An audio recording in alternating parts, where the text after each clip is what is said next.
Al conmemorar en la Cámara de Diputados los 50 años del golpe de Estado en la República de Chile, el dipunarco, demagogo y mandadero del cacique Dante Delgado, Jorge Álvarez Maínez de Movimiento Desahuciado, espetó simulador que el golpe de Estado en Chile significó un cambio de época en la geopolítica. La llegada de Allende al poder es también un cambio de época en sí misma, significó el primer gobierno socialista elegido en las urnas.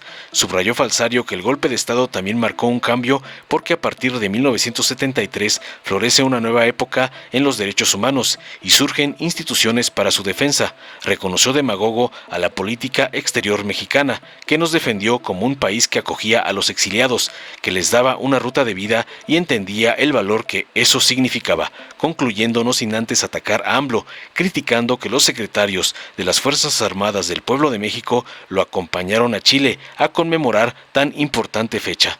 Tras escuchar las sandeces y falacias del gato de Dante y el señor X, el diputado Carlos Francisco Ortiz Tejeda de Morena relató, para cerrarle la boca, su experiencia y participación dentro de acontecimientos referidos al golpe de Estado chileno, en su visita al Estadio Nacional, a la casa de Salvador Allende, posterior a su muerte y al funeral de Pablo Neruda. Además hizo entrega a la presidencia de la Cámara de Diputados de un disco duro que contiene los documentales tomados en Chile sobre el terrible capítulo en la historia de América Latina. Yo soy el dueño de esos derechos y los cedo en este momento para que ustedes pidan las copias que quieran para ustedes, sus suplentes, los funcionarios de la Cámara y los trabajadores. Así cumpliremos otro compromiso, que el mundo sepa lo que aconteció en Chile, concluyó contundente. Veamos enseguida cómo el demagogo, mandadero de Dante Delgado y Claudio X González recibe una cátedra de Ortiz Tejeda por colgarse de Salvador Allende para sacar raja política como le mandan sus patrones. Buenos días, compañeros, compañeras. Es muy emocionante que este Congreso rinda una sesión solemne a una fecha significativa. El golpe de Estado del 11 de septiembre de 1973 es un cambio de época en la geopolítica, en la política global, en el mundo. La llegada de Allende al poder es también un cambio de época en sí misma. Significó el primer gobierno socialista elegido en las urnas. Significó el fin de una larga discusión de la izquierda mundial en los 60s, en los 70s, sobre si la vía para acceder al poder eran las armas o eran las boletas electorales. Aquí tenemos a muchos compañeros precursores de esa lucha, de ese momento histórico. Particularmente destaco a mi compañera Amalia García aquí presente, pero por supuesto también a compañeras y compañeros que a través de ellos mismos o de sus hijos, aquí presentes algunos, estuvieron en esa discusión.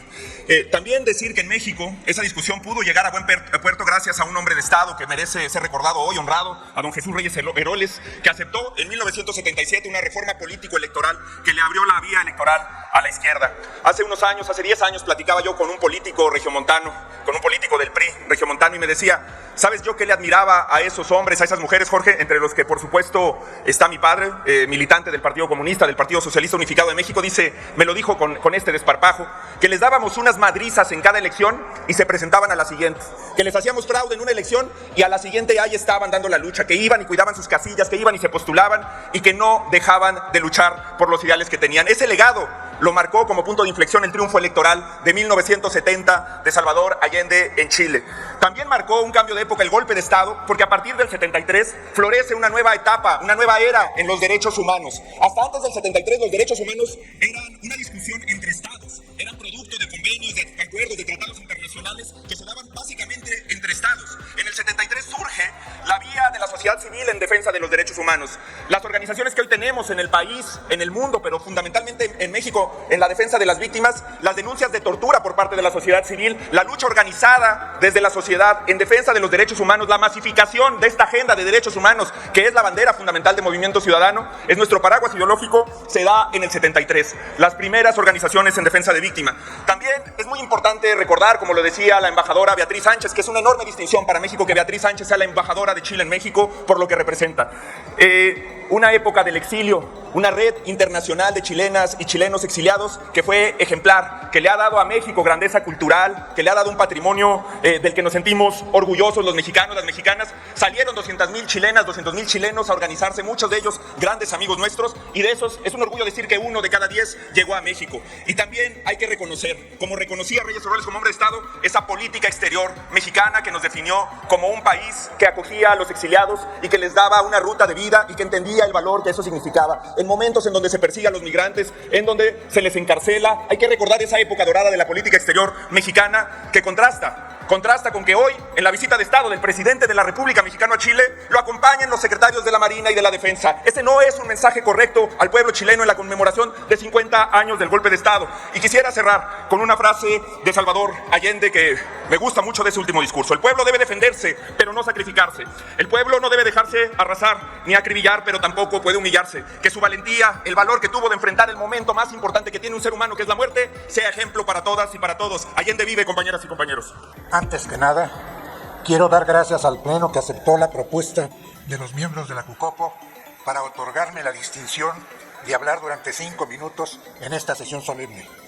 Ustedes le han dado a un ser humano, correligionario o no, la oportunidad de revivir, ya en su última etapa, algunos de los momentos más justificables de mi existencia. No voy a destinar este tiempo a un discurso que ni siquiera me atreví a formular. Voy a intentar el relato de algunos de los momentos más intensos que vivimos cuando viajamos a Chile a buscar la verdad de lo que allí acontecía, porque obviamente desconfiábamos de la gran mayoría de las agencias de noticias extranjeras y por supuesto de los medios electrónicos nacionales. El primer duro golpe fue la visita al Estadio Nacional, convertido en trágicas mazmorras donde muertos de hambre y torturas estaban hacinados cientos de chilenos cuyo común denominador era su evidente condición proletaria. Era un mitin de miserables, pero además azotados, torturados, masacrados y muchos de ellos finalmente exterminados. Allí, se sabe, cortaron las manos aún con vida a Víctor Parra. Afuera, una multitud de familiares y amigos de los detenidos nos rodeaban y pedían nuestros micrófonos para quejarse, denunciar y casi unánimemente gritar su indignación, su rabia y dolor por lo que estaba sucediendo. Desafiando a los soldados que resguardaban el estadio, hacían gala de su allendismo y condenaban la felonía y la traición. Rechazaban los infundios de que Allende había armado a los obreros y a los estudiantes y gritaban una prueba irrefutable: si el pueblo tuviera armas, los milicos estarían en sus cuarteles. Refutaban la versión del suicidio con las propias palabras del presidente, pues diversas ocasiones había afirmado: sin tener carne de mártir, no daré un paso atrás. Solo acribillándome a balazos podrán impedir que cumpla. Si me asesinan, el pueblo seguirá su ruta. Colocado en un tránsito histórico, pagaré con mi vida la lealtad del pueblo. Una vez más, al final de su vida, Allende cumpliría su palabra. Tomás Moro, 200, era la dirección donde se ubicaba la casa familiar de Salvador Allende. Gracias a una equívoca identificación, logramos penetrar al territorio al que a nadie le estaba permitido acceder. Un joven militar nos fue guiando por la casa que se encontraba destruida y saqueada. El milico se acercó a una ventana y con el cañón de su metralleta enderezó 2 cuadros tirados boca abajo. Los vio, los sacudió y los puso frente a nosotros comentando al tiempo: ¿y estos extraños caballeros quiénes serán? Como si una bayoneta me hubiera atravesado los ijares, salió de mí un quejido. Me desplomé sobre el escritorio, porque los rostros de esos caballeros desconocidos correspondían a 2 mexicanos, Lázaro Cárdenas y Benito Juárez. Neftalí Reyes, más conocido en el mundo como Pablo Neruda, murió el 23 de septiembre, 12 días después de que su entrañable amigo Salvador Allende cayera. Su sepelio partió de su conocida casa como La Chascona, que había sido asaltada e incendiada días antes. Seguramente porque el ejército tenía sitiada la casa, el cortejo fúnebre estaba formado por 40 o 50 personas a lo mucho, sobre todo del ámbito diplomático. Sin embargo, al llegar la carroza a la primera esquina, comenzaron a abrirse sigilosamente puertas y ventanas y a aparecer los vecinos que al paso del cortejo se santiguaban y musitaban algunas jaculatorias. Momentos después, del transporte público empezaron a descender infinidad de personas de diversos sectores sociales y se fueron sumando a la columna que crecía a cada momento. De pronto surgió una voz femenina pero potente y lanzó un grito estentorio: Neruda, Allende, un solo combatiente. Primero silencio y miedo, luego rencor y rabia. Otra voz replicó el primer grito y surgió otro y otro. Me invadió el miedo.